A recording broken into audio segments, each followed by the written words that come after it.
Fair Atmos, selamat datang ke acara Fair Atmos Ask Our Experts, Ecosystem Services, Social Forestry, and Climate Action. Sebelumnya, perkenalkan, saya Naifa Uzla, selaku Sustainability Specialist dari Fair Atmos, yang berkesempatan untuk menjadi host dalam kegiatan hari ini. Nah, sebelum kami mulai juga, kami izin untuk merekam untuk kegiatan hari ini yang akan diupload di YouTube account Fair Atmos.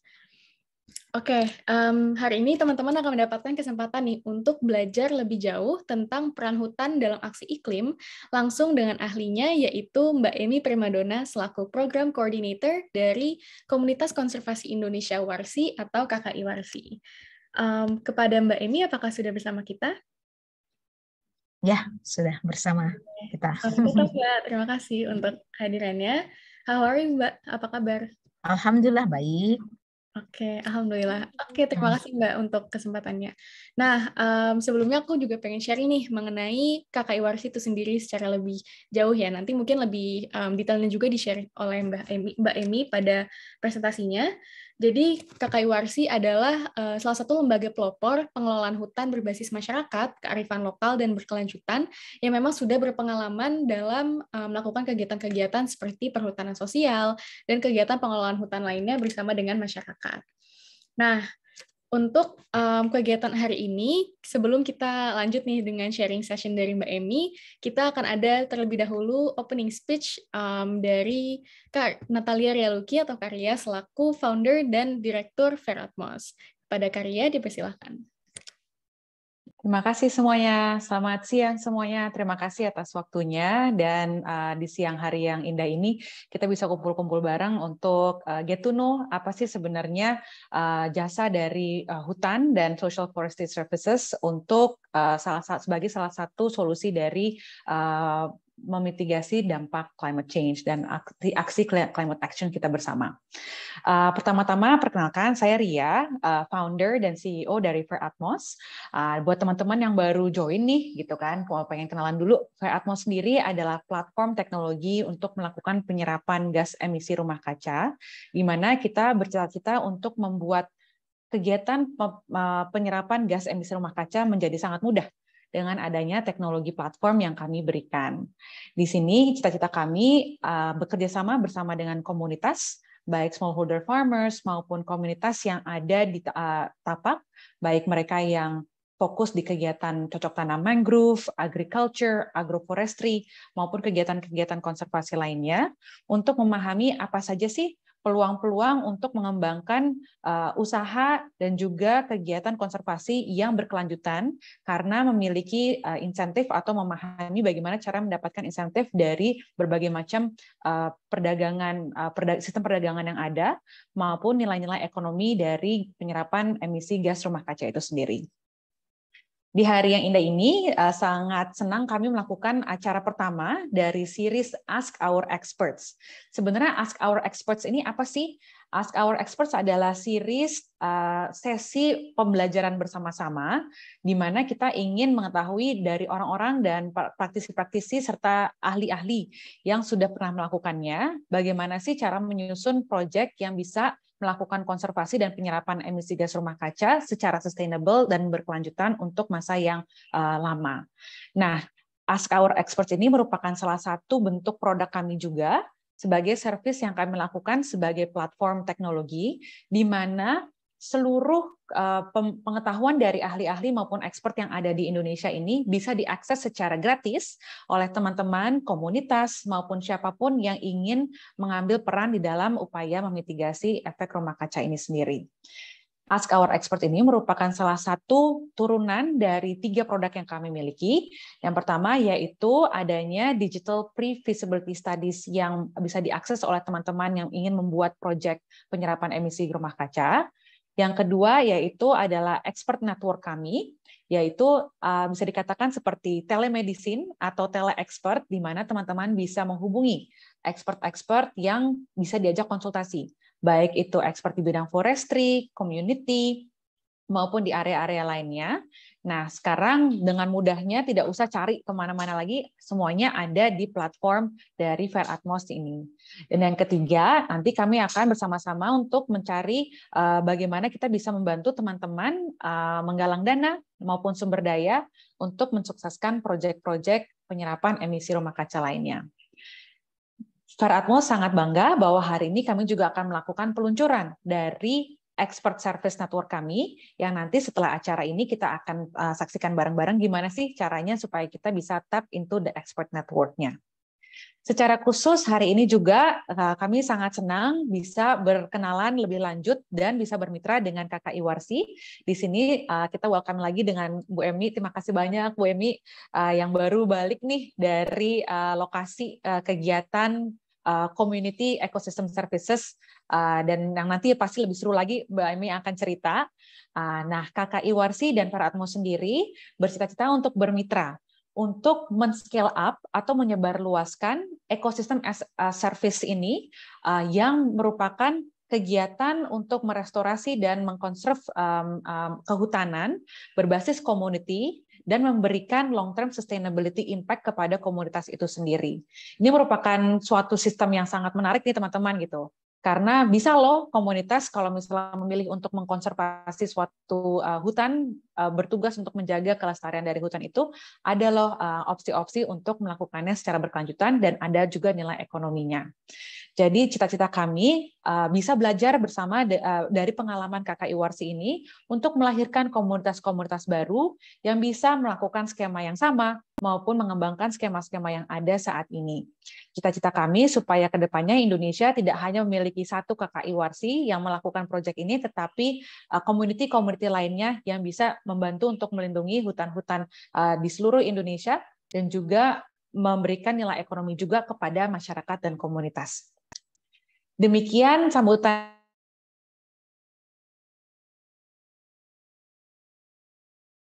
berkata, selamat belajar bersama dan semoga kita bisa mencapai cita-cita kita untuk bersama-sama memulihkan atmosfer dan memitigasi dampak perubahan iklim. Terima kasih.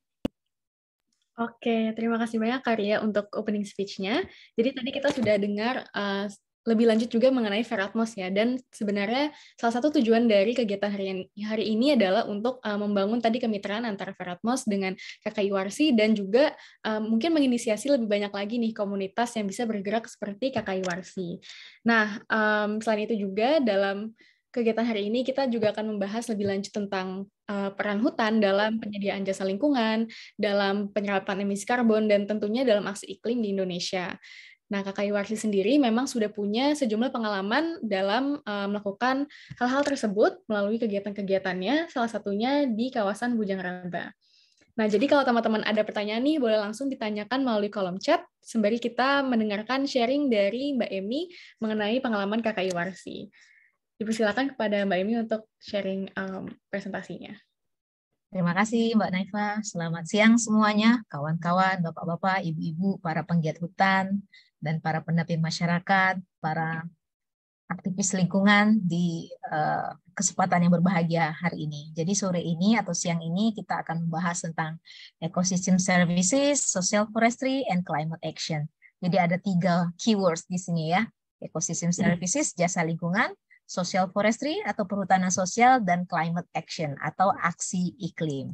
Nah, untuk itu izinkan saya berbagi presentasi lewat PowerPoint pada hari ini. Oke, jadi terkait dengan tema tadi, saya coba membuat judul presentasi pada siang hari ini, Bujang Raba mereduksi emisi, memperbaiki ekologi, dan mendongkrak ekonomi. Jadi ada 3 juga di situ, terkait dengan ekologi, ekonomi, dan masyarakat yang ada di dalam sekitar hutan. Nah, sebelumnya saya perkenalkan dulu itu apa Kakak Iwarsi. Jadi Kakak Iwarsi adalah sebuah NGO atau LSM yang telah berdiri sejak tahun 1992. Jadi kita berkonsentrasi pada penyelamatan hutan tersisa dengan menempatkan masyarakat atau komunitas sebagai aktor utama dalam cita-cita kita dalam penyelamatan hutan. Kita juga mendampingi masyarakat atau komunitas yang hidup di dalam dan sekitar hutan dan juga mendorong praktek-praktek pembangunan berkelanjutan yang tentu saja bersinergi dengan ekonomi, ekologi, sekaligus memperkuat solidaritas masyarakat yang ada di dalam hutan. Nah, wilayah kerja kita mostly ada di Sumatera, tapi juga kita ada berkegiatan di Kalimantan. Kalau di Sumatera, kita ada berkegiatan di Riau, Jambi, Sumatera Barat, Bengkulu, Sumatera Selatan. Di Kalimantan, kita punya di Kaltara, Kalimantan Utara, dan kita punya di Kalimantan Timur. Nah, terkait dengan kegiatan warsi, terkait dengan kegiatan warsi, warsi sudah aktifly ya memfasilitasi masyarakat untuk mendapatkan legalitas atau hak pengelolaan kawasan hutan melalui skema perhutanan sosial, apakah itu hutan desa, HKM, HTR, hutan adat di berbagai wilayah yang ada di Indonesia. Nah, dari provinsi project area yang saya sebutkan sebelumnya, kita sudah berhasil memfasilitasi kurang lebih 265.000 hektar masyarakat yang mendapatkan legalitas untuk skema perhutanan sosial. Nah, terkait dengan itu, kami ingin mencoba narrow down isunya dengan isu yang ada di Jambi, yaitu landscape Bujang Raba. Landscape Bujang Raba adalah suatu bentang alam yang berada di hutan lindung Bukit Panjang Rantau Bayur. Bukit Panjang Rantau Bayur yang kita singkat menjadi Bujang Raba. Lokasinya ada di Kabupaten Bungo, Provinsi Jambi. Nah, kalau kita lihat ini adalah peta 5 hutan desa yang sudah mendapatkan legalisasi oleh Kementerian Lingkungan Hidup dan Kehutanan. Dan hutan desa pertama kali di Indonesia itu ada di Jambi, di Kabupaten Bungo, yaitu hutan desa Lubuk Beringin. Nah, hutan desa Lubuk Beringin mendapatkan legalitas hutan desa di tahun 2009. Kemudian diikuti sama desa-desa sebelahnya, Desa Buat, Laman Panjang, Sangi Letung, Sungai Telang, yang mendapatkan wilayah kelola di tahun 2011. Sehingga total wilayahnya itu kurang lebih sekitar 7.000 hektar.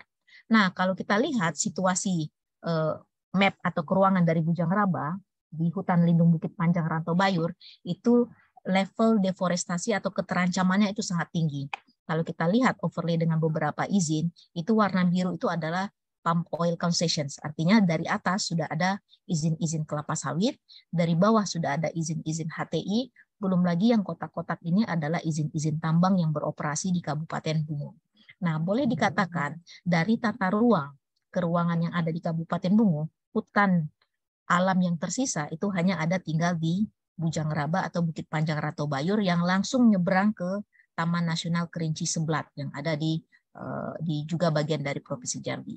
Jadi kita bisa lihat keterancaman itu diserang dari atas, bawah, samping terkait dengan eksploitasi sumber daya alam yang memang tidak bisa dihindarkan karena memang sudah ada izin konsesinya yang di situ. Nah, kalau kita lihat secara zoom in secara dekat, itu bisa dilihat ini bagaimana hutan yang masih sangat baik itu harus ditebang dan dikonversi dan dijadikan sawit. Masih ada illegal logging, belum lagi terkait dengan izin tambang dan lain-lain sebagainya yang terus menjadi ancaman hingga sampai sekarang. Nah, kalau kita lihat laju deforestasi di wilayah ini, di landscape Bujang Raba atau Bukit Panjang Rantau Bayur di tahun 1993 versus forest cover di tahun 2013 sudah terjadi deforestasi 12.351 hektar hutan yang sudah hilang ya. Jadi kalau dilihat totalnya di tahun 93 itu ada 39.000, di tahun 2013 hanya tinggal 27.000, akhirnya terkurang itu sekitar 12.000. Nah, kalau kita hitung rata-rata deforestasi persentasenya 1,6% hutan di wilayah Bujang Raba itu akan kehilangan kita lihat dari peta ruangan yang ada ini. Nah, oleh karena itu masyarakat di 5 desa di Bujang Raba mengajukan skema legalisasi perhutanan sosial lewat skema hutan desa. Yang seperti saya katakan tadi, Lubuk Beringin mengajukan di tahun 2009, mereka mendapatkan skema hutan desa seluas 2.126, diikuti desa Senamat Ulu, desa Mengkuang, Letung Buat, dan Telang dengan total sekitar 7.291 hektar. Nah, dari sini kita mencoba untuk melihat secara keruangan ya, apa yang terjadi di landscape Bujang Raba. Ternyata ada beberapa wilayah yang sudah terbuka dan kadung dijadikan kebun masyarakat yang digarap oleh masyarakat. Nah, dengan demikian kita buat komitmen dengan masyarakat yang udah kadung terbuka itu dimanfaatkan sebagai wilayah pemanfaatan mereka, sementara wilayah yang belum terbuka atau kondisinya masih bagus itu kita jadikan zona lindung yang tidak boleh dimanfaatkan atau dibuka. Karena mereka wilayahnya ada di hutan lindung, dan sebagai syarat di hutan lindung yang boleh dimanfaatkan hanya hasil hutan bukan kayu dan jasa lingkungan. Nah, jasa lingkungan yang ini yang dikatakan adalah air, nilai ekowisata, dan juga energi, misalnya mikrohidro, dan juga ada namanya karbon. Dan itu menjadi satu basis kita dalam berkegiatan terkait dengan ekosistem services atau jasa lingkungan. Karena dari regulasi memang yang bisa dimanfaatkan hanya jasa lingkungan dan NTFP atau non-timber forest product. Nah, dari sini kita bersepakat sama komunitas yang mana yang bisa dimanfaatkan, mana yang tidak bisa dimanfaatkan. Sehingga kita membuat dua zonasi protected zone dan utilization zone. Nah, protected zone dilihat dari kawasan hutan yang masih terjaga itu sekitar 5.336 hektar, dan utilization zone atau zona pemanfaatan yang bisa dijadikan ruang hidup ya bagi masyarakat. Mereka bisa mengembangkan agroforestry atau kebun campur dan lain-lain sebagainya, itu sebesar 1.955. Tapi secara total izin yang didapatkan oleh masyarakat Bujang Raba di 5 desa itu sekitar 7.291 hektar. Nah, untuk itu kami juga melakukan survei potensi terkait dengan biodiversity dan cadangan karbon. Kalau kita lihat, kalau berdasarkan potensi reduksi emisi yang bisa dilakukan oleh masyarakat di Bujang Raba, karena kita lihat baseline emisi terjadi 1,6% per tahun, artinya 795 hektar hutan itu akan beralih fungsi. Kalau kita lihat dari historical background. Nah, masyarakat berkomitmen 75% bisa kami tahan. Kami berkomitmen untuk 75%. Artinya, kalaupun terbuka itu tidak 795 tapi 199%, karena mereka belum berani garansi 100% pada waktu itu. Sehingga reduksi emisi yang bisa dipertahankan di wilayah itu berdasarkan komitmen masyarakat adalah 596 hektar. Kalau kita hitung secara ton karbon CO2, ini sudah ada formulanya sendiri, itu kalau terbuka 795 hektar, itu artinya emisi yang dikeluarkan dari perlepasan kawasan hutan itu sebesar 664.000. Tapi kalau misalnya bisa ditahankan itu cuma 166.000. Sehingga in total reduksi emisi yang bisa dilakukan oleh masyarakat ini sebesar 498.000 hektar. Nah, untuk itu kita melakukan sistem sertifikasi yang bersifat sukarela melalui lembaga yang bisa memberikan standar. Nah, standar yang kita pergunakan adalah standar Plan FIFO. Nah, cara yang kita lakukan untuk meyakinkan bahwa hitungan kita benar dan ini memang valid bahwa kemampuan masyarakat dalam pengurangan emisi dengan sekian ton atau sekian ribu ton memang harus perlu ada standarisasi. Nah, standarisasi kita adalah kita pilih standarisasi Plan FIFO. Plan FIFO dia berkantor di Edinburgh, memang membantu masyarakat dalam mendevelop metodologi terkait dengan pengembangan jasa lingkungan. Nah, tahapan yang kita lakukan, pertama kita membuat konsep note, mengapa wilayah ini penting, apa keterancaman. Setelah itu di-approve oleh Plan FIFO, baru kita berjalan mengerjakan project design dokumen. Nah, project design dokumen ini lebih kepada bagaimana rencana kita dalam upaya mereduksi atau mempertahankan hutan supaya tidak semakin terbuka. Yang tadi ya, komitmen 75%. Nah, project design dokumen basically bukan something new, bukan sesuatu hal yang baru. Tetapi rencana kerja hutan desa itulah yang kita jadikan dan kita terjemahkan dalam dokumen ini, termasuk cara memverifikasi, cara mengukurnya, dan bagaimana impact-nya terhadap masyarakat dan juga terhadap ekologi. Kemudian telah melakukan project design dokumen, mereka akan melakukan cross-check, melihat apakah data ini valid melalui project validation. Setelah melakukan project validation, baru kita melakukan annual report untuk melihat apa saja yang sudah tercapai dalam tahun berjalan.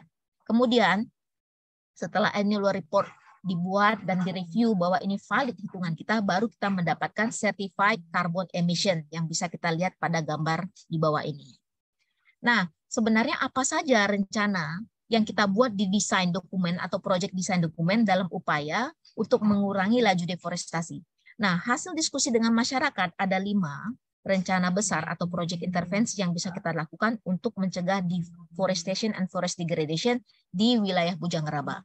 Yang pertama, kita mengembangkan tata ruang mikro. Tata ruang mikro itu mirip sama tata ruang provinsi, kabupaten, atau ya seperti itu. Tapi ini lebih kepada tata ruang di desa, bagaimana mereka mengidentifikasi peruntukan ruang berdasarkan pendekatan landscape. Misalnya wilayah yang tinggi itu harus dilindungi, wilayah yang basah itu cocok untuk sawah, wilayah yang flat cocok untuk settlement, wilayah yang di sungai itu harus dilindungi. Nah, seperti itu. Dan ini juga menjadi guideline bagi desa dalam sistem pembangunan mereka, sehingga itu menjadi sustainable, berkelanjutan. Bukan berdasarkan dadakan, oh mau bangun ini, mau di mana ditaruh, tidak mempertimbangkan fungsi-fungsi ekologis. Nah, itu yang kita kembangkan tata ruang mikro. Yang kedua, kita melakukan perlindungan hutan melalui patroli rutin. Yang ketiga, wilayah-wilayah yang udah kadung terbuka atau open area atau serap semak belukar, itu kita rehabilitasi sehingga itu menjadi lebih produktif untuk menjaga mensupport nilai ekonomi masyarakat juga di desa. Yang keempat, kita melakukan peningkatan ekonomi melalui terobosan-terobosan inovasi, channeling pasar, capacity building, dan yang kelima kita juga meningkatkan kelembagaannya, kelembagaan hutan desa, kelembagaan di desanya, sehingga mereka bisa sinkron dan saling berkolaborasi dalam pengelolaan sumber daya alam. Nah, ini yang beberapa contoh. Yang pertama, kita penyusunan rencana kerja. Jika masyarakat mempunyai legalitas, hutan desa menjadi sebuah kewajiban untuk membuat rencana kerja jangka panjang, jangka menengah, dan juga rencana kerja tahunan. Nah, rencana kerja inilah yang menjadikan titik intervensi kita bagaimana kawasan hutan ini tetap terselamatkan, ekonomi tetap berjalan, kapasiti mereka meningkat. Nah, ini harus kita masukkan dalam dokumen rencana kerja. Nah, rencana kerja ini juga akan di-approve oleh Forest Management Unit atau KPH sebagai pemangku kebijakan yang paling bawah dalam hal pendamping dalam melihat bagaimana pengembangan perhutanan sosial. Yang kedua, kita juga aktif melalui seksi-seksi di lembaga pengelola hutan desa untuk sisi pengamanan. Pengamanan tidak hanya melihat kondisi hutan, tapi juga melihat bagaimana tanda-tanda biodiversity, air misalnya, atau pohon yang tumbang ini karena apa, seperti itu ya. Dan juga melihat bagaimana tanda-tanda bahwa hutan ini masih dalam kondisi baik, misalnya entah jejak harimau, cakaran, untuk melihat berapa besar tanda-tanda ini, melihat bahwa biodiversity ini masih baik. Yang ketiga, kita juga mengembangkan bisnis komunitas. Nah, di wilayah-wilayah yang saya sebutkan tadi, utilization zone atau zona pemanfaatan, kita kembangkan agroforestry yang kita sebut juga sebagai komoditi bertingkat. Komoditi bertingkat sehingga mereka tidak rely on, tergantung hanya pada satu produk. Nah, masyarakat di Bungo biasanya mereka hanya bergantung pada komoditi karet sebagai komoditi unggulan.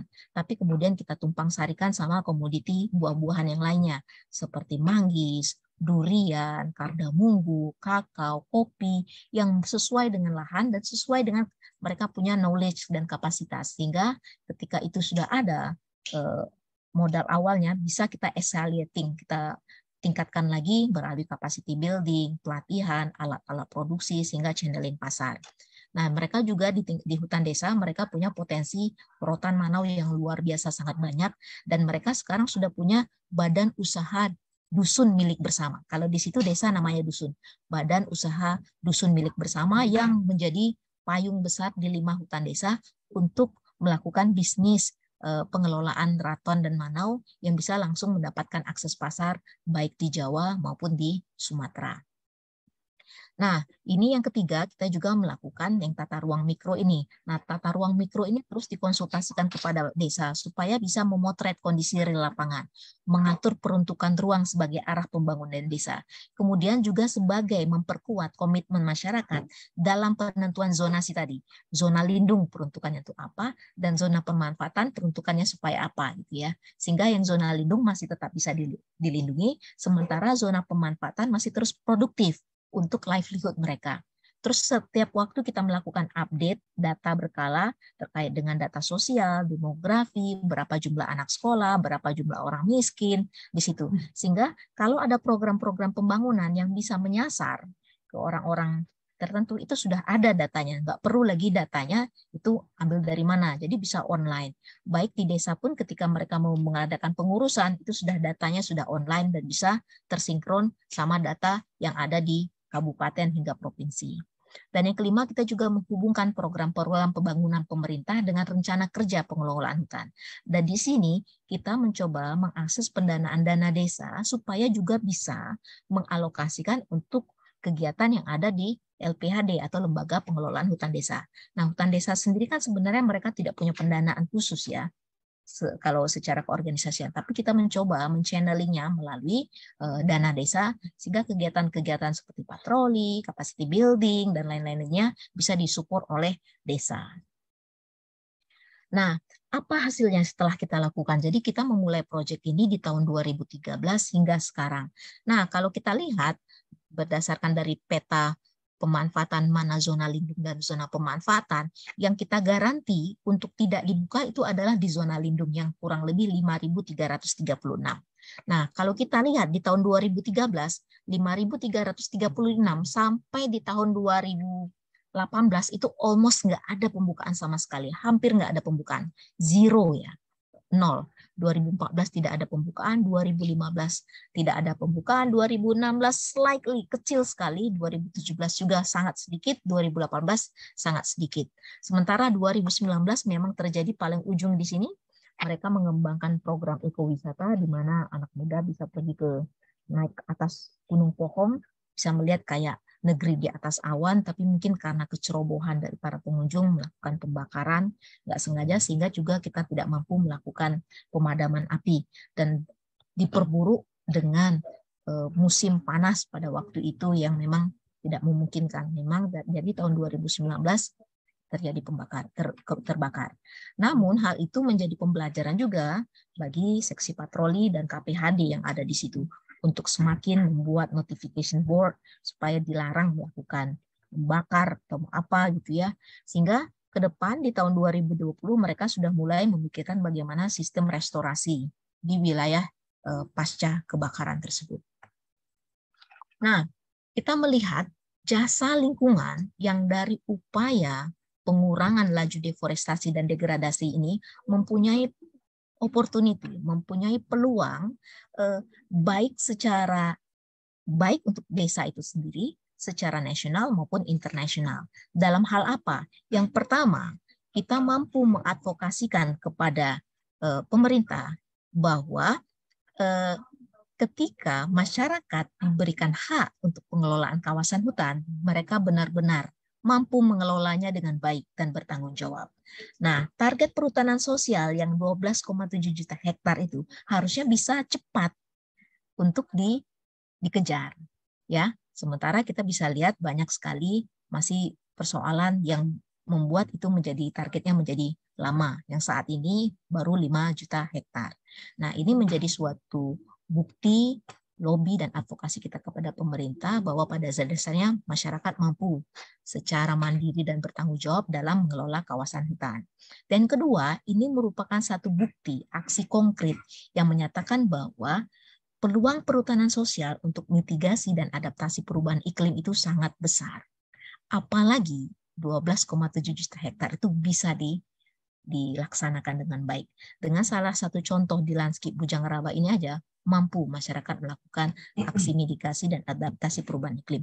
Dan akhirnya, at the end, bisa mencapai berkontribusi pada target NDC kita terkait dengan pengurangan emisi.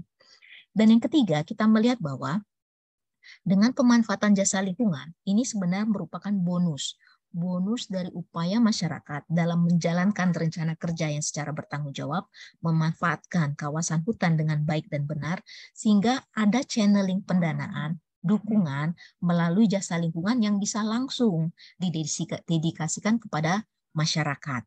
Dan itu, pendanaan itu akan kembalikan untuk peningkatan ekonomi, untuk perbaikan ekologi, dan juga untuk maintenance energi, di mana satu desa masih memanfaatkan mikrohidro untuk sumber energi mereka. Dan kita melihat bahwa peluang dari jasa lingkungan ini adalah sebuah contoh sebagai bentuk pembangunan berkelanjutan yang rendah emisi. Nah, inilah menjadi satu bungkusan ya, yang menjadi satu bungkus yang sangat komprehensif dan evidence based yang bisa kita presentasikan ke banyak pihak bahwa ternyata masyarakat ketika mendapatkan hak kelola dengan baik mampu bertanggung jawab. Nah, itu hanya satu contoh yang ada di Bujang Raba. Bagaimana kita mencoba memotret perhutanan sosial di wilayah dampingan KKI Warsi yang ada di Sumatera. Nah, kalau kita lihat yang ada di Sumatera, kita punya 5 skema: hutan desa, hutan adat, hutan tanaman rakyat, hutan kemasyarakatan, hutan kemitraan hutanan. Itu totalnya lebih dari 87.582 hektar yang didampingi oleh Warsi. Dan kita sudah melakukan hasil citra satelit analisis untuk Sentinel-2 pada periode 2020-2021. Ternyata ketika mereka mendapatkan legalisasi, terjadi peningkatan forest cover di kawasan hutan itu sehingga lebih dari 2.428. Jadi dari 87.000 itu di tahun 2021 forest cover-nya meningkat menjadi 2.428 hektar. Itu baru satu contoh yang ada di Jambi. Nah, bagaimana yang ada di Sumatera Barat? Potensi pengembangan jasa lingkungan di wilayah perhutanan sosial di Sumatera Barat. Kita juga melakukan citra satelit di tahun 2017, tahun 2020 untuk 4 nagari atau 4 desa. Landscape Luna, Gunung Selasi, KBKA, dan Sari Alantigo. Ternyata masing-masing desa terjadi pertumbuhan persentase forest cover yang cukup baik. Di Landscape Lunang peningkatannya hingga 6%, di Gunung Selasi ada 18%, di Nagari KBKA ada 19%, sampai di Nagari Sari Alantigo terjadi peningkatan pertumbuhan kawasan hutan menjadi 15%. Nah, itu justru lebih wow ya, kita lihat potretnya dalam hal perhutanan sosial. Nah, kita balik lagi ke bagaimana bentuk dukungan para pihak untuk Bujang Raba. Nah, kita mendapat dukungan ini dari perseorangan, individu. Misalnya satu klien kita itu dari Amerika, dia mengadakan pesta pernikahan dan mereka mengundang keluarga menikah, dan di situ di tiketnya ada carbon footprint yang mereka hasilkan dari perjalanan dari tempat ke tempat pesta. Nah, itu yang mereka hitungkan sebagai bentuk donasi yang mereka berikan kepada masyarakat di Bujang Raba karena mereka paham bahwa mereka telah melakukan emisi melalui traveling, perjalanan dari satu negara ke negara lain. Nah, kita juga mendapat dukungan dari perusahaan travel yang ada di Swedia, yang mereka lewat yayasan mereka, perlindungan biodiversity. Waktu itu yang mereka usulkan adalah proteksi biodiversity turtle. Tapi karena di Bujang Raba tidak punya turtle, kita punya harimau, tiger ya, yang memang merupakan lintasan dari landscape Bujang Raba ke TNKS, dan mereka sangat excited untuk mensupport Bujang Raba terkait dengan bahwa kalau hutannya terlindungi, habitat yang di dalam juga terlindungi, ya, seperti itu. Dan kita juga mendapatkan kontribusi internasional yang bersifat tidak mengikat, yang memang bentuk donasi yang diberikan kepada masyarakat di Bujang Raba sebagai bentuk apresiasi atau reward atas upaya mereka dalam menjaga kawasan hutan. Nah, jumlah total donasi yang kami terima melewat dukungan jasa lingkungan ini hampir atau lebih dari 3 miliar. Nah, apa saja yang bisa kita lakukan dari dana tersebut? Nah, yang seperti saya katakan tadi, dana tersebut kita balikan kepada komunitas. Untuk apa? Waktu itu pas lagi masa COVID, mereka terisolasi, pendanaan sulit, makanan sulit, maka kita membagikan seluruh paket makanan atau paket sembako kepada 5 masyarakat desa di 5 desa di Bujang Raba. Ada beras, ada tepung, ada telur, minyak goreng, dan lain-lain sebagainya. Kita juga melakukan sunatan massal bagi adik-adik kita di situ. Kita memberikan paket beasiswa bagi anak-anak yang masih sekolah, dan kita juga memberikan dana sosial bagi anak yang berkebutuhan khusus, anak yatim, dan juga orang-orang tua sebagai bentuk bagian dari kepedulian kita pada lingkungan. Nah, data-data ini sebenarnya sudah ada di tata ruang mikro tadi. Siapa penerima manfaat, sehingga kita nggak perlu lagi mencari-cari data, itu sudah secara online dan bisa langsung kita tahu masing-masing desa berapa punya vulnerable people yang bisa kita support. Dan sebagian besar pendanaan dari donasi publik itu kita juga kembalikan ke hutan sehingga bisa membiayai patroli, bisa membiayai sistem monitoring, bisa membuat seed nursery atau pembibitan. Nah, pembibitan inilah yang dikembalikan untuk memperkaya zona pemanfaatan sehingga lebih produktif, sehingga masyarakat bisa mendapatkan pendapatan dari dari alternatif income yang lainnya. Maaf, Mbak Emi, mungkin boleh disimpulkan secara singkat karena waktunya. Ya, ini terakhir kesimpulannya. Ini juga slide terakhir. Jadi kesimpulannya dari presentasi saya sore hari ini adalah pengelolaan hutan bermasyarakat berpeluang sebagai bentuk adaptasi dan mitigasi perubahan iklim, apalagi kalau diikuti dengan percepatan target PHBM atau pengelolaan hutan berbasis masyarakat. Yang kedua, bicara tentang pengelolaan hutan yang lestari itu tidak bisa dilepaskan dengan fasilitasi pemberdayaan, penguatan kelembagaan, financial support, yang semuanya harus kolaboratif secara holistik di-engage atau dirangkul. Dan yang terakhir, dukungan atas pengelolaan jasa lingkungan itu penting sekali diberikan kepada masyarakat sebagai bentuk insentif atau reward dalam upaya mereka melindungi kawasan hutan. Karena insentif tersebut pada dasarnya itu akan dikembalikan kembali kepada hutan, kepada sosial, dan kepada ekonomi bagi masyarakat yang tinggal di dalam sekitar hutan. Saya pikir itu saja, saya kembalikan kepada moderator.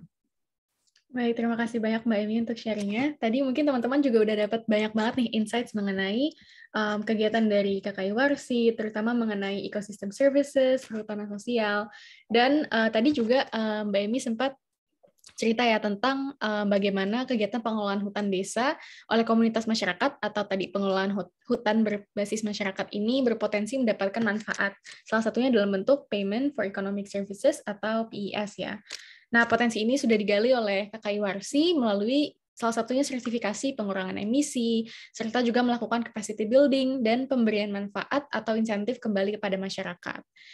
Nah, dengan demikian kita bisa tahu juga nih bahwa kegiatan pengelolaan hutan berbasis masyarakat ini memang tidak hanya memberikan jasa lingkungan yang bermanfaat untuk lingkungannya saja, tapi juga kepada masyarakat, kepada pemerintah, dan kepada kita kembali gitu. Nah, dengan demikian mungkin kita bisa nih mulai langsung ke diskusi, ke sesi selanjutnya. Kita akan berdiskusi dengan Mbak Emi dan juga dengan Karya tentang bagaimana nih hubungan antara kegiatan perhutanan sosial, tadi pengelolaan hutan berbasis masyarakat, dan juga dengan upaya untuk meningkatkan partisipasi masyarakat dalam aksi iklim, sebagaimana yang diupayakan oleh Feratmos. Mungkin boleh aku panggil dulu nih Karya. Oke. Hai Kak. Halo. Oke, glad to have you here juga. Jadi kita langsung mulai aja nih sesi diskusinya. Untuk teman-teman yang sudah punya burning questions, baik tentang KKI Warsi, tentang Feratmos, maupun yang berkaitan, boleh langsung di-drop di chat box ya. Oke, untuk pertanyaan pertama nih, aku ingin arahkan ke Mbak Emi dulu mengenai KKI Warsi. Pertanyaannya Mbak, bagaimana peran kegiatan-kegiatan perhutanan sosial dan jasa lingkungan yang dilakukan oleh KKI Warsi ini perannya terhadap pemenuhan target aksi iklim Indonesia? Ya, kalau kita sebenarnya aksi iklim itu kan datangnya belakangan. Maksudnya aksi iklim terkait dengan NDC itu datangnya belakangan. Karena kita mulai itu di tahun 2013. Nah, ide awal dari kita menjalankan aksi iklim ini lebih kepada ini wilayah kelola udah dapat oleh masyarakat. Nah, bagaimana kita mengelolanya dengan baik? Bagaimana kita mengelolanya dengan baik? Baik untuk ekologi, baik untuk ekonomi, at the end baik untuk nasional kita. Nasional itu target yang lebih besar. Nah, itulah yang kita lakukan. Jadi, masyarakat ini memang perlu didampingi dalam hal penyusunan rencana kerja. Dan mereka perlu channeling seperti expert. Oh, kami tidak tahu nih ilmu ini bagaimana? Capacity building. Kami tidak tahu nih pasar kami ini kemana? Kita akses bagaimana pasarnya. Nah, kalau kita bicara tentang sustainable development itu, jika capacity building udah bagus, jika mereka sudah penguatan institusi, organisasi udah bagus, siapa melakukan apa, tugasnya seperti apa, ekonomi mereka bisa kita ikat atau kita kuatkan, maka mereka tidak akan mencari juga alternatif lain untuk pergi ke hutan atau membuka yang baru. Karena sebenarnya kalau membuka baru itu challenge-nya juga lebih luas, karena hutan itu udah tinggi, mereka perlu alat berat, segala macam, tidak akan juga mampu untuk dilakukan. Jadi yang seperti itu. Nah, ternyata setelah kita melakukan inisiatif-inisiatif tersebut, nah ini baik loh untuk iklim gitu. Baiknya karena apa? Tidak ada emisi yang terbuka dari kawasan hutan yang udah dilindungi. Gitu. Akibatnya apa? Semakin banyak udara kotor atau emisi itu terserap di kawasan hutan, dan hutan itu menghasilkan oksigen yang baik bagi kita umat manusia. Nah, itu yang kita lihat menjadi sebuah aktif kampanye hingga sekarang ya. Kita bisa lihat dari habitatnya juga. Kalau di wilayah yang lain kita bisa lihat kalau hutannya sudah habis, bencana pun ada gitu ya. Terus terjadi konflik satwa antara dengan manusia atau dengan penduduk gitu. Nah, jadi itu jadi ketika kita menjalankan hutan, tidak pun kita hitungnya nanti ada tentang ekonomi atau maksudnya tentang imbal jasa, belum pun kita bicara tentang imbal jasa, sebenarnya itu baik bagi mereka karena menjauhkan mereka dari bencana. Yang kedua, food security mereka kuat, iklimnya terjaga sehingga komoditi tertentu itu justru bisa tetap tumbuh. Irigasi, air ke sawah, air minum, terus-menerus, energi terus berjalan. Nah, seperti itu yang bisa kita lihat dari aksi kita dalam memfasilitasi masyarakat untuk pengelolaan hutan yang berkelanjutan. Oke, thank you so much Mbak Emi. Jadi tadi memang end goal-nya ya dari pengelolaan hutan berbasis masyarakat ini akan berdampak positif untuk aksi iklim, untuk kegiatan mitigasi iklim di Indonesia, bisa dalam bentuk tadi penyediaan air bersih, sampai mungkin mencegah bencana alam, dan lain-lainnya. Oke, nah mungkin tadi juga udah disebut sedikit mengenai gimana peran masyarakat gitu ya dalam pengelolaan hutan ini. Mungkin aku pengen tanya nih ke Karya, sebenarnya apa sih tantangan dalam pemenuhan komitmen iklim Indonesia ini dalam melakukan aksi mitigasi iklim di Indonesia kalau dari lingkup peran masyarakatnya? Terima kasih Naifah. Ini kayaknya sih sebenarnya Mbak Emi yang juga justru jauh lebih ada real past experience on this. Kalau memang dari bisnis Far Atmos sendiri gitu kan ya, memang fokus kita adalah membantu untuk memperkenalkan dulu nih konsepnya. Sebenarnya ada apa aja sih gitu kan, kita juga pernah mungkin yang sering kita dengar itu adalah nilai ekonomi karbon gitu kan, tapi kan itu tidak hanya the only way gitu ya, ada juga nih tentang ecosystem services, ada juga mengenai result based payment gitu ya. Jadi banyak sekali sebenarnya model-model yang bisa dilakukan oleh masyarakat untuk ikut serta dalam kegiatan penyerapan gas emisi rumah kaca. Jadi mungkin satu tantangan terbesar itu adalah sharing the knowledge dulu sih, Naifah gitu. Understanding konsepnya itu apa, dan juga sebenarnya mempermudah bahasa yang teknis itu menjadi bahasa yang praktis. Ya, mungkin Mbak Emi ini jauh bisa ada pengalaman ini ya nih, realnya responnya seperti apa. Beberapa teman-teman yang baru kami coba ajak ngobrol gitu ya. Terkadang juga, oh jadi kalau misalnya melakukan proyek ini, kita baru sustainable-nya 2-3 tahun lagi ke depan. Jadi kadang-kadang kan itu juga tidak instan gitu ya. Nah, untuk meng-onboard mereka kepada program yang juga long term itu ya, itu juga menjadi salah satu tantangan tersendiri gitu. Jadi mungkin kalau dari sektor industri dan sektor yang memiliki target masing-masing dengan awareness level yang sudah tinggi, mungkin itu jauh lebih mudah gitu ya. Tapi ketika itu menyentuh tataran masyarakat, bisa dikatakan pemahaman dalam bahasa yang sangat mudah, yang praktis gitu ya, dan juga menjawab pertanyaan what's in it for them, baik short term maupun long term, itu menjadi salah satu tantangan besar yang semoga sekarang kita Far Atmos bersama dengan Kak Kayuwarsi dan teman-teman semua yang ada di webinar ini bisa coba cari solusinya bersama sih, Naifah. Oke, thank you Kak.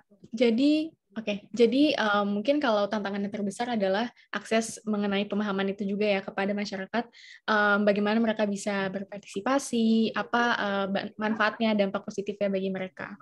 Nah, mungkin tadi apakah Mbak Emi mau menambahkan nih? Sepertinya banyak. Ya. Saya sepakat dengan Mbak Ria bahwa terkait dengan memperkenalkan konsep, karena ini banyak hal-hal teknis ya.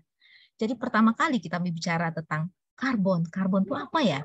Apakah dia warnanya hitam, pantat kuali, atau arang gitu ya. Jadi ada macam-macam berpikir gitu. Sampai awalnya berpikir, nah kalau karbon itu nanti hutan kami gimana? Apakah hutan kami nanti dijual yang seperti itu ya. Jadi memang memperkenalkan konsep on board, that the most important things. Apa itu barangnya gitu ya. Dan bagaimana it works gitu ya. Dan yang pasti benar kata Mbak Ria tadi, model-model itu banyak. Ini untungnya kita didampingin ya. Kalau nggak didampingin bagaimana? Belum tentu bisa. Apalagi kalau kita lihat, itu kan kayak lembaga sertifikasinya itu di Edinburgh. It should be communicate in English. Sementara masyarakat kita itu sinyal aja nggak ada. Jauh gitu ya, di Bungo ke sana ya. Aksesnya juga seperti itu. Jadi memang challenge-nya memang memperkenalkan konsep, mentranslate technical itu into a simple way atau simple language yang understand, yang local community understand.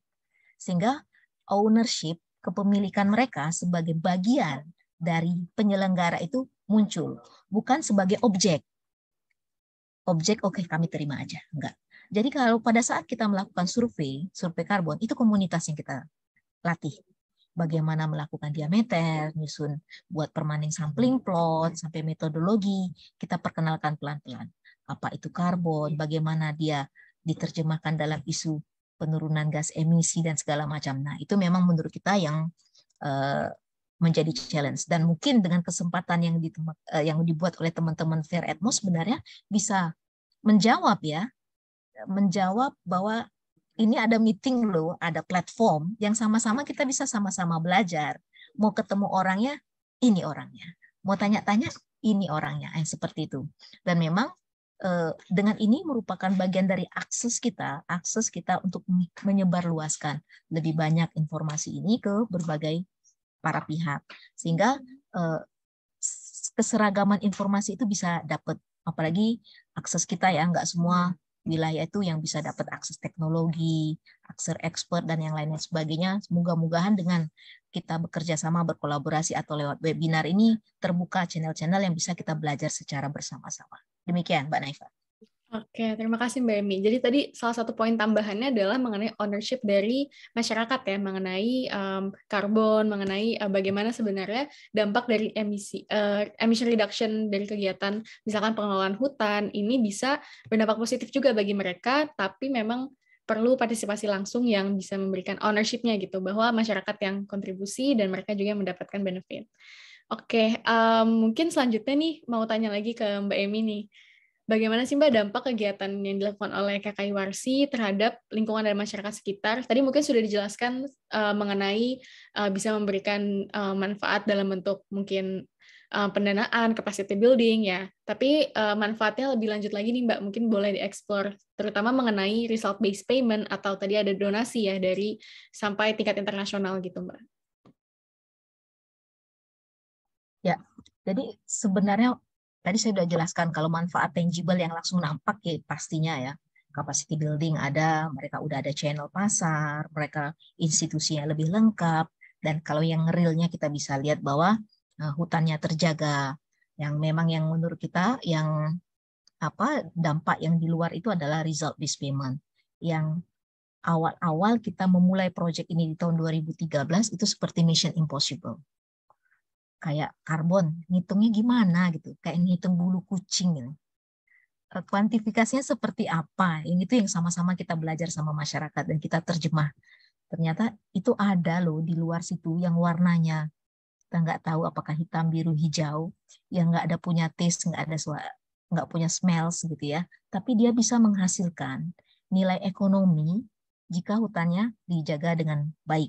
Nah itu yang menurut kita menjadi sebuah multiple impact ya, yang makanya kami sebut dengan bonus at the end.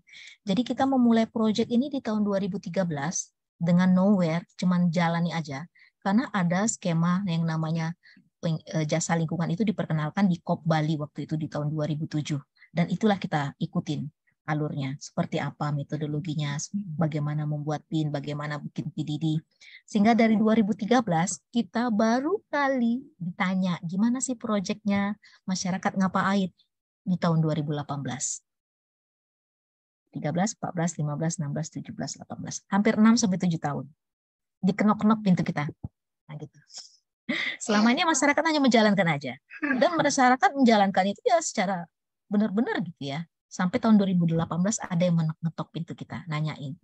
Bisa kirim kami fotonya, bisa kami baca deskripsinya, bisa kami lakukan ngobrol langsung, meeting online langsung terkait dengan ini 2018. Dan dealnya kita mulai mendapat bantuan 2019. Nah, itu yang kita lihat perjuangan ya. Perjuangan dari suatu mission impossible, ternyata kalau kita jalan pelan-pelan, kita akan dapat hasilnya. Nah, untuk era yang sekarang mungkin akan lebih cepat dibanding kami yang mulai dulu. Karena di Indonesia sekarang sudah mulai ada Perpres nilai ekonomi karbon. Di situ disebutkan ada peluang-peluang memang untuk pemanfaatan jasa lingkungan. Baik lewat trading, certified emission, ada result based payment, ada pendanaan BPDLH, Badan Pengelola Dana Lingkungan Hidup. Artinya akses itu semakin kebuka. Mungkin nggak seperti kami dulu, dari 2013 baru tuh 2018 diketok-ketok pintunya. Sekarang mungkin akan lebih besar, apalagi sudah banyak platform-platform yang mulai muncul, baik domestik, internasional. Let's start in the domestic. Mari kita mulai di domestik. Bagaimana platform-platform itu bisa membantu kita membuka channeling itu dengan baik, dan mungkin nggak akan sepanjang sama Bujang Raba yang dulu ya, kita mulai di 2013. Nah, itu Mbak Naifah terkait dengan dampak ke depan atau peluang terkait dengan result based payment for the future.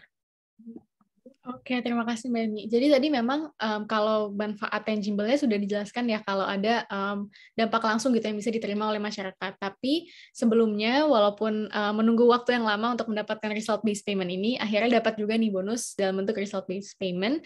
Dan pada saat ini juga dengan perkembangan kebijakan di Indonesia, tentunya result-based payment dan bentuk-bentuk manfaat lain untuk kegiatan pengelolaan hutan dan penyediaan jasa lingkungan ini sudah lebih banyak gitu dan bisa lebih dapat dipastikan. Jadi mungkin tinggal perlu dieksekusi aja nih ya kegiatan-kegiatannya gitu Mbak. KKI Warsi mungkin bisa lebih banyak dilakukan juga nih kegiatannya oleh komunitas-komunitas lainnya di Indonesia. Nah, mungkin selanjutnya nih membahas tentang ini juga dan berkaitan dengan pertanyaan sebelumnya mengenai partisipasi masyarakat. Aku mau nanya ke Karya, bagaimana nih caranya meningkatkan partisipasi masyarakat tersebut dalam mungkin mencapai komitmen iklim Indonesia gitu, komitmen Nationally Determined Contribution Indonesia melalui ecosystem services, perhutanan sosial, dan kegiatan-kegiatan yang serupa. Iya, makasih Naifah. Kalau untuk dari, mungkin bisa dikatakan bisa secara personal maupun secara komunal gitu ya, secara komunitas. Memang secara personal bisa dikatakan opsinya yang akan terintegrasi dengan skema NDC masih harus digali lebih dalam lagi. Tapi secara komunal atau secara masyarakat itu salah satunya ini mencoba untuk menyusun program ecosystem services yang mereplicate atau scale up lah ya apa yang teman-teman Warsi dan Mbak Emi sudah lakukan. Itu definitely something yang bisa banget untuk dilakukan. Dan aku mungkin Naifah sambil colongan sedikit, itu ada pertanyaan menarik banget sebenarnya, bagaimana mempertemukan juga sukarelawan yang ingin mendanai pengelolaan hutan masyarakat dengan pengelolaan hutan Bujang Raba. Ini kata yang menarik di sini sebenarnya adalah sukarelawan ya. Jadi sebenarnya volunteering sendiri juga bisa menjadi salah satu opsi. Volunteering sendiri juga menjadi salah satu opsi untuk melakukan kontribusi terhadap kegiatan-kegiatan yang bisa dikatakan menyerap emisi gas rumah kaca. Mungkin dari aku sedikit itu, tapi senang banget nih kalau Bu Emi ada tambahan lagi, Mbak. Silakan. Ya boleh. Thank you so much Karya. Jadi tadi bisa dari dua bentuk inisiatif ya untuk meningkatkan partisipasi masyarakatnya itu. Nah, kalau dari Mbak Emi, apakah ada yang mau ditambahkan sebelum kita beralih ke Q&A nih, karena udah banyak tanya-tanya. Iya, kalau saya melihat cara berpartisipasi adalah mereka understand. Mereka mengerti apa konsepnya. Kalau kita namanya tuh kayak FPIC ya, Free Prior Inform dan Concern. Jadi kita sampaikan informasi seperti ini, apa yang mau ditanyakan, mereka paham, apakah mereka sepakat, yuk kita jalanin bareng-bareng. Nah itu. Mereka harus paham. Jangan sampai mereka nggak paham, hanya jalan aja. At the end, mereka bertanya lagi, kami jalan kemana ya? Kok belok sini ya? Tapi kalau udah kita paham, kita akan lebih cepat geraknya. Oh, seperti itu. Dan yang kedua, kami melihat adalah peluang masyarakat itu punya peluang yang sangat besar karena mereka sudah mendapatkan legalitas perhutanan sosial. Nah, dengan legalitas perhutanan sosial sendiri dalam permen yang tentang perhutanan sosial, memang mereka bisa melakukan pemanfaatan jasa lingkungan, diperbolehkan. Nah, artinya bisa dijadikan sebuah alternatif. Nah, dalam Perpres nilai ekonomi karbon juga disebutkan penyelenggara nilai ekonomi karbon salah satunya adalah masyarakat. Nah, jika mereka paham seperti itu apa yang dilakukan, tinggal kita understanding memperkenalkan konsepnya, nah maka tingkat partisipasi kemungkinan akan semakin tinggi. Tinggal bagaimana kita menjalaninya. Demikian Mbak Neva. Oke, terima kasih banyak Mbak Emi untuk tambahannya. Ya, jadi tadi mungkin kita udah diskusi cukup banyak ya mengenai partisipasi masyarakat dalam kegiatan ekosistem services, perhutanan sosial, dan dalam memenuhi target iklim Indonesia. Nah, selanjutnya ini karena sudah ada cukup banyak pertanyaannya nih dari para peserta, kita langsung mulai aja ke sesi diskusi Q&A dengan peserta. Mungkin tadi sudah ada satu pertanyaan yang dicoba untuk dijawab juga ya oleh Karya dari Kak Rahma Fitri dari Mitra Aksi. Nah, ada 2 pertanyaan. Mungkin selanjutnya kita akan membahas pertanyaan kedua, yaitu bagaimana penataan dan peningkatan status blok kawasan hutan dengan status blok pemanfaatan hasil hutan bukan kayu atau HHBK menjadi blok perlindungan pada hutan produksi untuk melindungi koridor satwa nih dalam lanskap Bujang Raba. Jadi mungkin lebih mengenai ya penataannya ya blok hutan dan juga kaitannya dengan perlindungan satwa gitu. Mungkin boleh kepada Mbak Emi dibantu jawabannya. Ya, jadi kalau kita buat blok zonasi itu sebenarnya lebih memudahkan bagi komunitas atau masyarakat pengelola hutan desa untuk menata peruntukan kawasan hutan tersebut. Nah, kalau tadi lihat presentasi kami, itu kami bagi menjadi 2. Mereka pada dasarnya kalau dilihat sebagai fungsi hutan, itu fungsinya adalah hutan lindung. Dan kita nggak bisa merubah itu menjadi hutan produksi, tetap menjadi hutan lindung. Nah, bagaimana yang kita lakukan adalah kita melakukan ground check lapangan, kita lihat citra satelit analisis bahwa kawasan yang masih ada hutan itu kita bikin menjadi zona lindung, menjadi komitmen bersama menjadi zona lindung. Artinya itu tidak boleh dibuka. Tapi kalau mereka masih mau memanfaatkan NTFP atau hasil hutan bukan kayu, itu boleh. Karena itu tidak menebang. Ambil madu, ambil rotan, ambil buah-buahan, itu dipersilakan di zona lindung maupun di zona pemanfaatan. Nah, di zona lindung itu sendiri, salah satunya upaya kita melindungi supaya tidak terjadi pembukaan, itu menjadi satu rumah bagi satwa yang di situ untuk nggak keluar. Kalau itu kita tidak dijadikan zona lindung, peluang-peluang untuk deforestasi bahkan di luar orang desa untuk melakukan illegal logging pun masih bisa. Nah, dengan melakukan itu, buat tata batas, ini zona lindung, ini hutan desa. Sehingga jika ada orang luar, baik di luar desa itu, ingin melakukan illegal logging, mereka bisa melaporkannya. Karena itu hutan desa mereka. Mereka bisa melaporkannya. Nah, sementara zona yang satu lagi, zona pemanfaatan, itu kan wilayah yang sudah terbuka tapi ditanami, tapi artinya dia nggak terbuka sekali gitu, ditanami dengan ada kebun karet, durian, jengkol yang sudah ada orang mengelola di dalam situ. Nah, yang itu yang kita minta mereka terus diintensifikasi, di capacity building kan, ditingkatkan. Kadang mereka bilang kok produksi kami rendah ya, masalahnya di mana? Kok hamanya ini ya gitu, atau lahannya tidur, ini lahannya tidur atau orangnya yang tidur. Nah, itu yang kita gerakkan supaya itu menjadi lebih produktif. Kalau orang yang tidur ya susah kan, kalau lahannya tidur ya bagaimana kita bisa menjadi lebih aktif lahannya. Nah, seperti itu. Jadi terkait dengan NTFP itu nggak masalah, bisa dilindung dan zona pemanfaatan. Bisa, yang tidak boleh adalah melakukan pembukaan kawasan hutan di kawasan hutan lindung Bujang Raba. Demikian Mbak Neva. Oke, thank you so much Mbak Emi. Tadi so insightful ya untuk pembentukan blok gitu ya di kawasan di Bujang Raba maupun di kawasan kegiatan pengelolaan hutan lainnya. Nah, ini masih ada beberapa pertanyaan, jadi langsung kita lanjut aja. Mungkin selanjutnya ditujukan kepada Karya terlebih dahulu nih, karena harus leave duluan ya. Untuk pertanyaannya, apakah ada solusi yang dapat kita lakukan dalam menghadapi alih fungsi kawasan hutan, terutama untuk kebun kelapa sawit yang mungkin semakin mengkhawatirkan? Ini pertanyaan dari Kak Edi Saputra. Iya. Terima kasih Naifah. Kalau terkait dengan pengalihan hak guna lahan, mungkin bisa dikatakan kita masih harus mengikuti prosedur-prosedur sesuai dengan kementerian terkait gitu ya, baik dari Kementerian Perindustrian, Kementerian KLHK mengenai tata ruang dan juga Kementerian Tata Ruang mengenai hak penggunaan lahannya. Mungkin yang bisa aku sharing di sini lebih juga kepada bagaimana kita bisa tetap mengupayakan untuk melakukan komunikasi dengan local government terkait dengan peruntukan lahan-lahan tersebut. Mungkin bisa dikatakan ini juga aku tadi dengerin sharingnya Mbak Emi merupakan one of the biggest learning gitu kan ya, bahwa tadi KKI Warsi successfully work together dengan hutan desa dan local government yang ada gitu kan, sehingga pengelolaan dana bersamanya juga bisa digunakan untuk proyek ini gitu. Jadi kalau aku lihat suatu komunitas atau suatu individual gitu ya, atau suatu kelompok sebenarnya bisa coba kita mengupayakan diskusi maupun kerjasama bersama dengan local authority untuk sebenarnya memberikan masukan bagaimana sih cara mengontrol pengalihan lahan yang kembali lagi harus berbasis komunitas dan berbasis keberlanjutan dan juga berbasis kesejahteraan secara lingkungan juga gitu. Jadi untuk ini mungkin sifatnya kembali kepada prinsip kolaborasi gitu ya. Bagaimana kita sebagai pihak komunitas, pihak swasta gitu ya, bisa bekerja bersama dengan pemerintahan dalam upaya-upaya melakukan konservasi, dan salah satu kunci terbesarnya itu yaitu peruntukan lahan ini memang harus dijaga bersama-sama.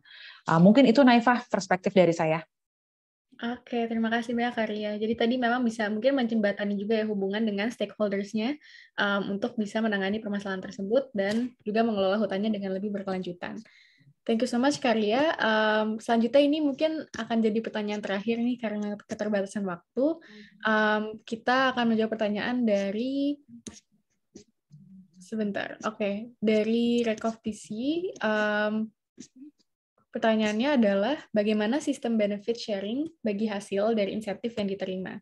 Mungkin skemanya gitu ya, mekanismenya, terutama tadi mungkin sudah disebutkan mengenai BPDLH ya, Mbak Emi. Boleh mungkin dibantu jawab. Nah, kalau kita bicara tentang sistem benefit sharing yang di Bujang Raba itu akan berbeda dengan sistem benefit sharing nanti yang ada di BPDLH. Nah, kalau Bujang Raba memang munculnya itu belakangan sebelum ada BPDLH. Jadi sistem benefit sharing yang kita persiapkan di desa adalah semua pendanaan itu kita diskusikan, kita sama-sama pembukaan sama masyarakat, kemudian kita bagi per year anggaran. Misalnya tahun ini dapat 1 miliar, tahun depan 1 miliar, tahun ini kita sudah memasuki tahun ketiga untuk mendapatkan 1 miliar. Nah, 1 miliar itu dibagi menjadi 5 desa, jadi masing-masing desa mendapatkan 200 juta. Nah, di desa itu mereka akan sama-sama duduk dengan pemerintah desa, LPHD, untuk membuat anggaran peruntukan dari bagaimana sistem disbursement atau pencairan dana ini. Nah, yang seperti presentasi saya yang sebelumnya, nah sebagian besar pendanaan itu dipakai untuk program livelihood, balik lagi ke hutan, dan satu lagi untuk dana-dana sosial. Nah, dana-dana sosial ini penting kita berikan kepada masyarakat, supaya seluruh masyarakat mendapatkan manfaat dari imbal jasa lingkungan, sehingga mereka punya proud, kebanggaan, dan termotivasi bahwa kami ini udah dapat dukungan dan kami harusnya komitmen dan terus tanggung jawab terhadap perlindungan kawasan. Itu satu. Jadi dana sosial memang kita bantu kepada marginalized people, baik orang tua, orang berkebutuhan khusus, anak yatim dan terlantar. Kita berikan juga paket sembako. Untuk Lebaran waktu itu kita berikan sapi, dapat daging sapi semuanya. Terus yang kedua kita jadikan sebuah program livelihood, misalnya capacity building, kita kembalikan kembali untuk kegiatan patroli, yang kebetulan waktu itu tidak ada pendanaannya, karena penting untuk tetap dilakukan patroli. Kita lakukan juga kegiatan untuk penghijauan atau pengkayaan tanaman dan capacity building. Nah, dengan itulah sistem benefit sharing. Nah, sistem pelaporan keuangan kita itu juga dilaporkan dan kita diaudit oleh audit yang berafiliasi sama internasional. Sehingga ketika kita laporkan kepada donatur juga mereka tahu bahwa ini memang dibagikan sesuai proporsinya, dan ini juga sistem pembagiannya juga berdasarkan program yang telah diusulkan oleh masyarakat. Nah, itu yang kalau di Bujangraba. Nah, kalau yang di BPDLH sendiri kita belum tahu, tapi kita sama-sama ya kita lihat bagaimana mekanismenya ke depan. Tapi kalau kita lihat secara rancang bangun, memang itu ada diperuntukkan untuk masyarakat, untuk pemerintah daerah, KPH juga ada di situ, dan juga untuk kelompok-kelompok masyarakat yang lainnya gitu. Oke, thank you so much Mbak Emi. Jadi tadi memang ada 2 mekanisme ya. Mungkin kalau Bujangraba berbeda, tapi nanti BPDLH kita bisa amati juga ya perkembangannya gitu. Oke, unfortunately tadi pertanyaan penutup untuk sesi Q&A kali ini. Terima kasih banyak untuk para peserta yang sudah bertanya, dan jika ada yang tidak terjawab atau masih kepo lagi, mungkin boleh juga nih langsung hubungin melalui email kami di hello@fairatmos.com atau melalui chat di website kami. Nah, sebelum kita lanjut nih ke sesi penutupnya nanti, mungkin boleh teman-teman on cam dulu, kita akan foto bareng dengan kedua speakers kita hari ini. Oke, boleh dinyalakan dulu nih, kita tunggu 10 detik ya untuk fotonya. Sebelumnya, teman-teman jangan leave dulu, karena setelah ini akan ada sharing session juga mengenai inisiatif Fairatmos lainnya untuk menjaring para ahli di bidang-bidang lingkungan dan pasar karbon, termasuk bidang kehutanan, melalui expert network kami. Oke, mungkin kita bisa langsung sesi foto ya, akan saya pimpin dan dibantu juga untuk screenshot-nya oleh operator. Oke. Boleh pose dulu nih. Oke, kita foto ya. 1, 2, 3. Oke, mungkin ada 2 slide, jadi kita foto sekali lagi. Oke, 1, 2, 3. Oke, udah aman ya, operator? Boleh kasih. Oke, thank you so much untuk teman-teman semua peserta yang sudah partisipasi dalam sesi diskusi sebelumnya. Sekarang kita bisa lanjut nih ke sesi terakhir, yaitu sharing mengenai expert network dengan Yogi selaku Sustainability Specialist dari Fairatmos. Pada Yogi, dipersilahkan. Halo semuanya, salam kenal. Mungkin sambil nunggu dulu slide-nya di share screen sama Aska kali ya. Oke. Halo semua, salam kenalan lagi. Jadi nama aku Yogi, sama seperti Naifah, aku juga dari tim Sustainability Specialist. Dan di sesi kali ini, di sesi yang cukup singkat kali ini, aku akan menjelaskan lebih lanjut nih sebenarnya apa sih itu Fairatmos Expert Call, dan juga apa sih itu sebenarnya Expert Network. Oke, Aska boleh next maybe. Oke, expert call ini mungkin tadi yang sudah disinggung sedikit oleh Mbak Ria, itu sebenarnya adalah fitur yang tersedia di platform fairatmos.com.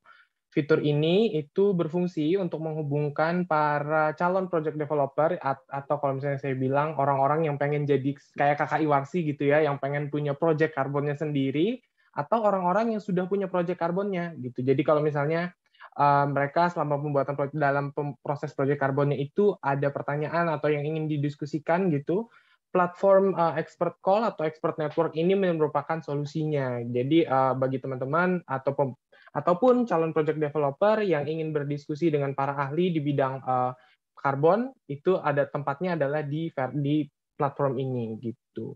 Mungkin boleh next dulu. Jangan next dulu. Nah, kalau bisa aku simpulkan juga, fitur expert call ini selain juga tempat berdiskusi, juga merupakan tempat titik awalan yang baik nih teman-teman, buat teman-teman yang berniat memulai proyek karbonnya. Karena proyek ini memungkinkan teman-teman yang belum punya proyek karbon itu buat bisa jadi dapat gambaran gitu ya teman-temannya, dapat gambaran gimana sih sebenarnya membuat proyek karbon, apa sih yang dibutuhkan. Jadi kira-kira bisa mempersiapkan diri gitu. Mungkin boleh next, Aska. Nah, sebenarnya tadi kan sudah sedikit saya singgung, ada terkait di platform ini teman-teman bisa melakukan konsultasi dengan para expert atau para ahli. Nah, sebenarnya siapa aja sih gitu yang ada di fitur expert call ini? Ahlinya siapa-siapa aja?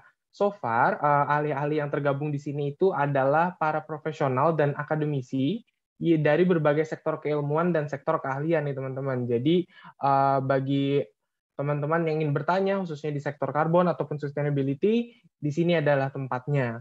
Jadi kalau misalnya bisa saya singkat juga, di sini keahliannya itu orang-orang yang dengan keahlian yang dibutuhkan dalam pembuatan proyek karbon. Kalau misalnya kita lihat di sini gitu ya, expert 43 ini, di sini dia adalah ahli analisa spasial dan carbon accounting. Keahlian ini tuh keahlian yang penting gitu teman-teman. Keahlian ini kenapa penting? Karena dengan orang dengan keahlian seperti ini, teman-teman jadi bisa ngukur, jadi bisa tahu serapan karbonnya seperti apa, kira-kira yang akan dicegah itu seperti apa dengan orang-orang dengan keahlian seperti ini. Mungkin kalau misalnya contohnya KKI Warsi tadi, mereka jadi bisa lihat gitu, dari tahun ke tahun pengurangan emisinya berapa gitu. Mungkin kalau kita juga bisa lihat di expert nomor 42, di sini itu dia adalah expert di bidang community gitu teman-teman. Kalau misalnya kita lihat lagi dari kasusnya KKI Warsi tadi, proyek karbon yang baik itu adalah proyek karbon yang engage dengan masyarakat, yang langsung berhubungan dengan masyarakat dan proses ataupun manfaatnya disebarluaskan ke masyarakat. Dengan berdiskusi dengan ahli di bidang community, mungkin teman-teman yang bingung nanti kira-kira akan seperti apa, itu bagaimana prosesnya, bisa mendapatkan approval dari masyarakat dan bisa berengage langsung dengan masyarakat, di sini bisa tahu gitu, gimana sih sebenarnya cara yang baik dan cara yang sesuai dan cara mendekati masyarakat itu seperti apa agar partisipasinya dapat terbangun dari waktu ke waktu. Oke, boleh next, Aska. Nah, kalau untuk gimana sih caranya untuk melakukan expert call, di sini dari kami sendiri itu sebenarnya ada 7 langkah mudah sih sebenarnya. Yang pertama, boleh next, Aska. Nah, yang pertama teman-teman yang pasti bisa mengunjungi website Veratmos dulu nih. Kemudian di situ teman-teman bisa klik Start Your Project. Kemudian next. Nah, setelah setelah mengklik fitur atau menu Start Your Project tadi, teman-teman akan dialihkan ke laman sign up atau sign in. Di bagian ini, silahkan teman-teman login ataupun sign up jika belum memiliki akun seperti itu.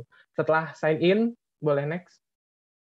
Teman-teman bisa tap in ke menu experts. Di sini kita ada lebih dari 20 expert dari berbagai sektor yang keahliannya itu tematik atau sesuai dengan kebutuhan yang dibutuhkan bagi calon project developer. Jadi karena project karbon ini tidak hanya berkaitan di sektor kehutanan ataupun di sektor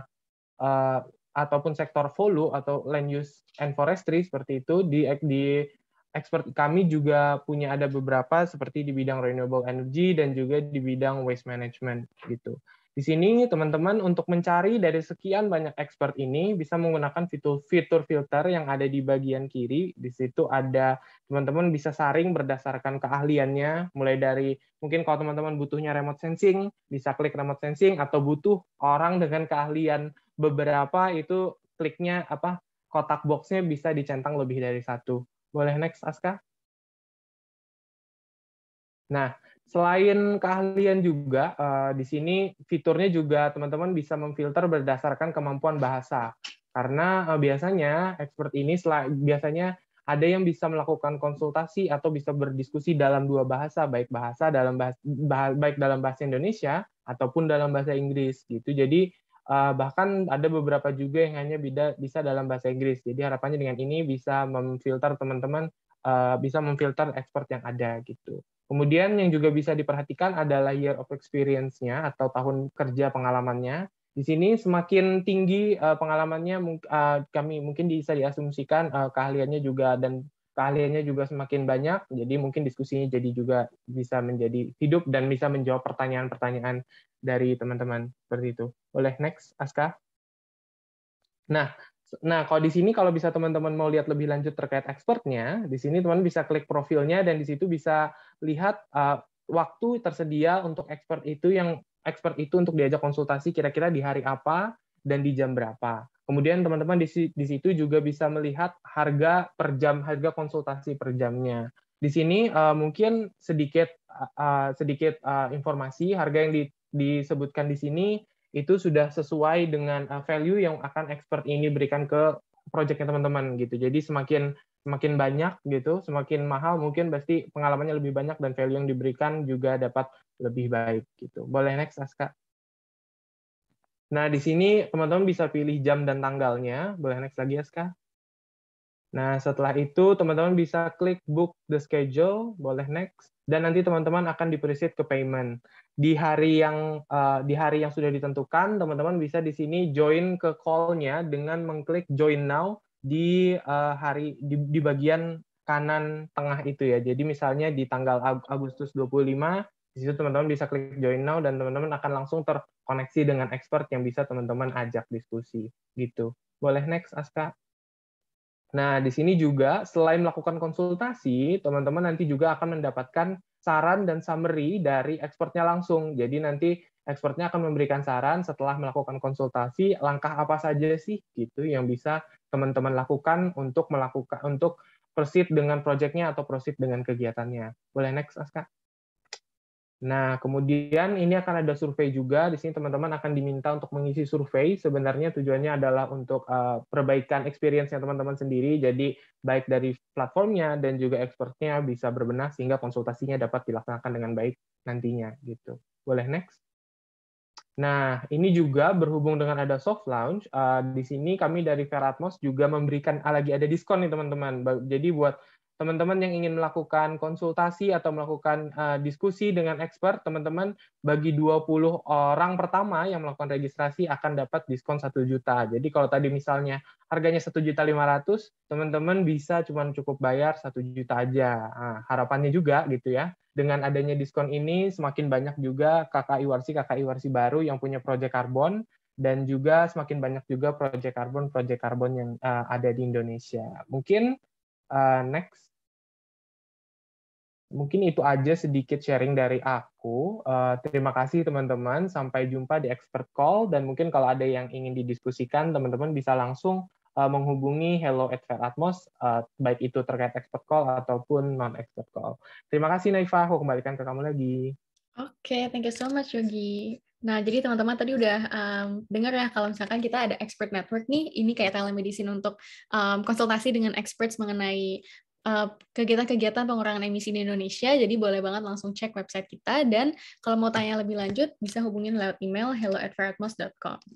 Nah, sebelum kita benar-benar tutup nih kegiatannya, kita akan adakan giveaway kaos Veratmos untuk 2 peserta terpilih nih. Jadi mungkin aku langsung minta bantuan operator nih untuk setup the wheel spin.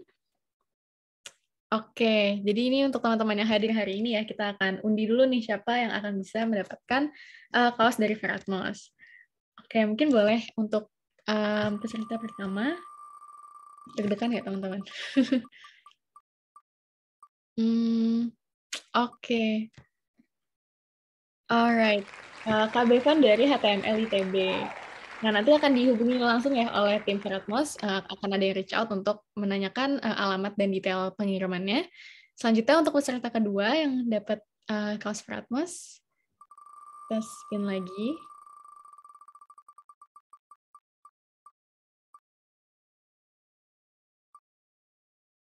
Oke, namanya Kak KHM nih. Mungkin nanti boleh reach out juga ke tim Veratmos ya melalui chat di Zoom ini untuk bisa menyampaikan informasi pengirimannya lebih detail.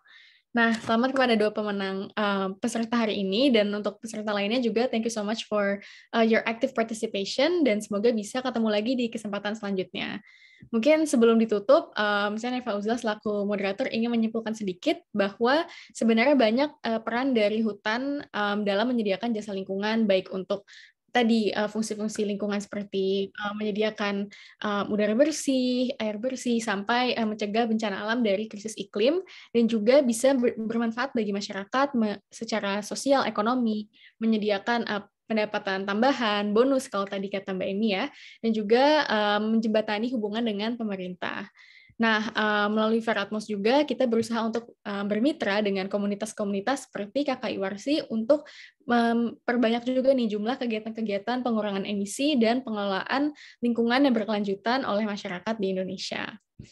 Oke, dengan demikian terima kasih banyak untuk partisipasinya. Selanjutnya, jika ada yang ingin ditanyakan lebih lanjut tentang Veratmos, bisa langsung cek website kami atau sosial media kami juga, dan semoga informasi yang disampaikan hari ini bisa bermanfaat untuk semua yang hadir. Saya Naifa Uzla selaku host undur diri, sampai ketemu di kesempatan selanjutnya. Terima kasih. Terima kasih banyak. Terima kasih.